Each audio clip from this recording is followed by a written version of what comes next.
Welcome back everyone, Zaf here to yet another video on Soul Leveling Arise. In today's video, we're going to go over the Battlefield of Time, and we're going to challenge BARUKA, one of the most annoying battles yet. I'll give you every single tip and trick I know for this battle, and don't worry, my build is honestly very free to play. As you can see, we're using a very wide range of hunters, and 2 weapons everyone should have. But first off, congratulations to Ali. They were the first commenter on our last video, so remember, if you're the first commenter on any video we upload, I'll be sure to give you a shout out, so congrats to Ali, you are the first commenter and enjoy your exclusive Discord role. Now my build for this run is very easy to use. There is one skill you have to use to make this very simple. You want this right here, Vertical Arts, and you want the Fire Rune.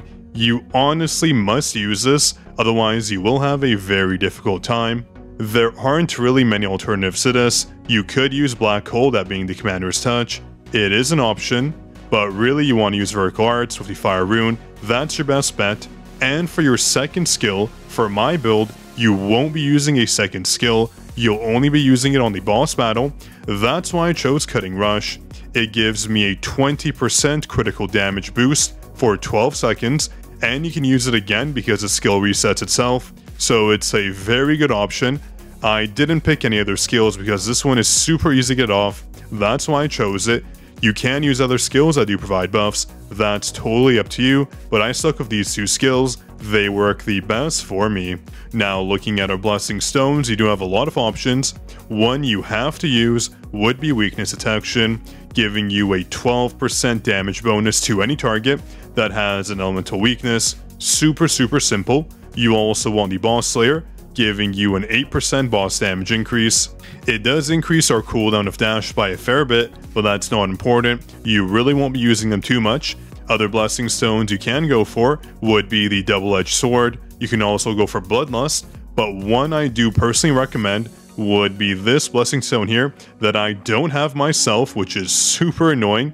My RNG for unlocking things in this game has been awful, so Reawakening. This one is amazing. It reduces the cooldowns of all your skills by 12%. Super useful. We use skills in every instance of this battle, so it is very important to lower your cooldown. Now, speaking of lowering your cooldown, if we go to Sung Jin Woo and we go to his artifacts, these are the best ones I recommend. You want to go for a straight toughness set. As you can see, mine aren't special, and something you should note, correct me if I'm wrong, it doesn't matter what your artifact stats are. When you go into the Battlefield of Time, it doesn't include your stats, just your set bonuses, advancement levels, stuff like that. Again, I could be wrong, but that's what I've heard multiple times. If you know any information about this, drop it down below in the comment section, because I'm very curious if anyone has tested this, or if they have a knowledge base regarding these stats. And speaking of stats, I go for the Concentration of Firepower, another fantastic artifact to use. Not only does it reduce the cooldown of our basic skills, it also increases the damage increase effect to 18%, so the user damage dealt by a total of 18%, a very simple artifact to use, an instant buff. It is a must use for this run in my opinion. Now going back for our weapons, I believe that's all that's left. Let me hop back to Sung Jin Woo. We have the Demonic Plum Flower Sword and also the Orb of Avarice. These 2 are a must for this battle, and I'll show you why. We use Orb of Avarice. It is super free-to-play friendly. Everyone should have a few dupes of this. It is the best fire weapon in the game, and the reason why I say that is because not all of us will have dupes of Vulcan's Rage. No one really should be aiming for this. That's why we use Avarice. With the dupes we get naturally, it becomes a phenomenal weapon, and the skill is super strong, basically nukes the target, so it is perfect for BARUKA and that mini boss we faced early on. And the reason why I use Plum is because of all the bonuses it applies, and also it does wipe the enemies, which I'll show you shortly. We do have the Plum effect here, providing us a stacking critical damage increase of 12%. You should get at least 2 of these off, meaning a 24% bonus, and also Full Bloom, giving us an attack and crit rate bonus, super good. And lastly, if you have Plum at A1, it provides us a 32% skill damage increase, which is a must. Using this of Orb of Avarice gives us a ton of damage, which does let us completely nuke the boss in one shot. I don't believe anyone else uses this method. This is something I kind of came up with myself, just because I realized with Plum, the clear is super easy to do, and for hunters I'll show you which ones you can use, but let's go to the battlefield time. I'll show you right there. Let's go to game modes, press this button here, and we're going to hop in, and as you can see I am currently number 1, and actually I forgot I can claim our rewards here, so don't forget to do this. We were actually ranked number 1 in group and overall rank last time. I am actually trying now to get ranked number 1, just because I really want that crown award. So we got 50 Traces of Shadow, an insane reward that's going to be super beneficial, and I should be, in the top 3. I plan on getting number 1 for this as well, so I should be in the top 3 no matter what. So by the looks of it, I should be unlocking this crown. That's why we all do it. We all want this crown on our profile. It doesn't do anything, it's just literally a drip factor. So as we start, you have a lot of options for your hunters. You can use someone like Emma. She boosts our fire damage. Let me show you here. So we have heat absorption and heat emission, increasing our defense penetration by 7.77%. Same for our fire damage, duration for 20 seconds, very good. I also use Cha. She's a decent choice. She gives us a crit rate and crit damage boost by 12%. And Min as well, we all know how good he is. A 15% damage taken increase, super good. You can also use Libora. You can use Choi, you can use Yunhu. These are all good options. Anyone that provides a damage increase to the target, or a defense penetration amount or a lower defense amount, any of those effects work. Those are ideal, so look for hunters of those. You can also use Silvermane Yunhu. He provides an attack buff, super good. If you have Silvermane Yunhu, there are some other methods you can use to the battle that might make it even faster, but with my method you can use any hunter, honestly. Any hunter that buffs Jinwoo will be absolutely perfect for this battle. So let me see, that should be everything we need. We have our artifact sets, we have our skills, we have our hunters, and for your shadows, just put Igris at the front, and any other combination of those hunters. Doesn't really matter what you put here. I use iron and blades, didn't make a difference for me, swapping between, and artifacts don't really matter too much. Just make sure you have these for Jinwoo, it provides the best benefit. So let me show you what the battle looks like, and I'll show you my record-breaking run. So when the battle starts, you basically want to start running in as fast as you can, and you want to position yourself somewhere around here. I'll show you some tricks as well, but what you want to use is vertical arts. I'm just showing you an example. This will clear all the enemies here, including the crystal, so I'll show you that in just a moment. Alright, so I'm going to use this replay to show you exactly what you should do in this battle. It is super simple. Once someone does explain it to you, you'll see how you can do it yourself. So when we start, we're going to just start dashing and running as fast as possible towards the middle here. You want to position yourself somewhere here, and I know it's very hard to get the vertical skill off because the game does auto-aim, and it does annoy me to no end. So as you see here, I actually use our aiming mechanic. So it is right click on your mouse. I don't know what it is for the gamepad, but basically you want to aim at this target here. So I'll show you exactly why we aim at this target.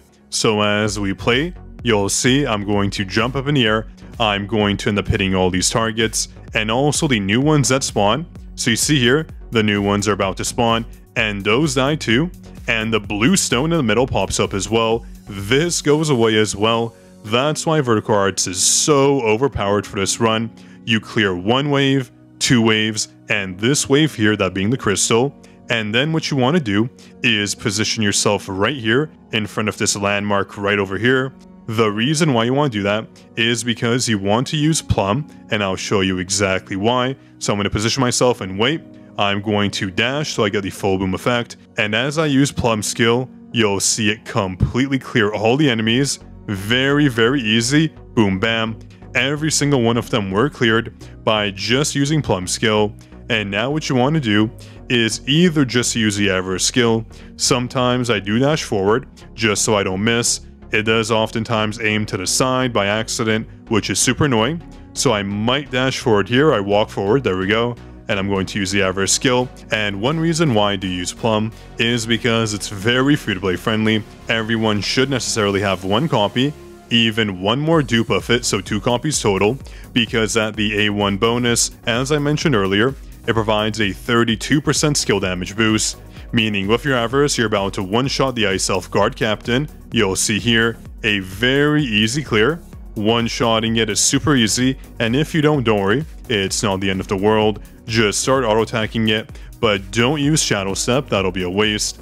Just auto-attack it until it does die. You can even use one of your skills, even the one that resets by itself, the Cutting Slash one. It provides a crit bonus, so why not? But overall, that battle should be easy. The hard part comes with BARUKA. He is the most annoying boss we face. Now, in the beginning, you have a lot of options. Honestly, we are waiting for our skills to reset their cooldown, so there isn't too much you can do here. You can get hit, you can fail to dodge any attacks, you can basically do whatever. What I do recommend is tab in your hunters, that is a must. You can also use your shadows for some damage, I recommend waiting, and also use Cutting Slash to get that critical damage buff in. So you see here, I'm just going to walk forward, start auto-attacking. I don't even bother dodging this, there's really no point, because if I do dodge this, I'll have to waste my Shadow Step, and I do want to save it. So you see here, now I'll dodge, but I'm not using Shadow Step right away. I'm just auto-attacking, and I'm stacking all our Hunter's effects. I do want to wait for all these to stack, because we're waiting for Plum's skill to come up for the bonus damage to apply. And again, I'm going to wait last minute to use Shadow Step. I don't want to use it too early, so I use it there. I summon my shadows, and I'm going to start attacking, and using the Cutting Slash skill to get the 20% crit damage buff. And I'm going to use our last hunter, Cha, here if I don't forget. There we go, she's about to come up. Or did I not use Cha at all? Interesting, I cleared this whole battle without using Cha, so that is user error. So I'm just going to go back. It's funny how much you miss when you're in the heat of the moment. So you should use all your hunters. They do provide damage and a buff to you. Don't do what I did. So once you get Shadow Step off, it's very easy. You're just trying to burst BARUKA as fast as possible. And you do want to try to catch BARUKA when he is using this skill. That way he doesn't use that one skill I'm sure everyone knows, where he becomes invulnerable and we can't do damage to him, but he goes up and deals a ton of damage to us, super annoying. That kills the run, you do have to reset if he does that, so that's why we kind of wait to use Shadow Step as he cycles through more skills, and you don't want their HP to drop too much, because once it reaches, I believe, around 70%, he uses that annoying skill, so you don't want to wait for that. As you see, we're just bursting him as fast as possible. Before you use that skill, I'm going to use Avarice, and there we go. Super easy method. Anyone can really do this clear. It's not that difficult. Obviously, if you just start the game, you're not going to get a very fast speed run. No one can. It's not that easy. But with this build, even if you're free to play, it should be very simple to do, given you have the right mechanics and a certain amount of dupes. For Avarice, for example, only one of Plum is needed. That way you'll have a very easy time. And if you want another method, let me know down below. I do know other methods using Westwind and also the Grimoire, so let me know if you want that. Lots of choices. This is the one I preferred. It's super easy to clear the initial mobs, and BARUKA is just as easy, so this is why I recommend this method. I have a feeling a lot of you will find this method very, very successful. So if this guide did help you, drop a like, be sure to subscribe for more Soul Leveling Rise content, and drop a comment down below if you have any inputs or concerns. That's all I had for you today. This was Zaf signing out.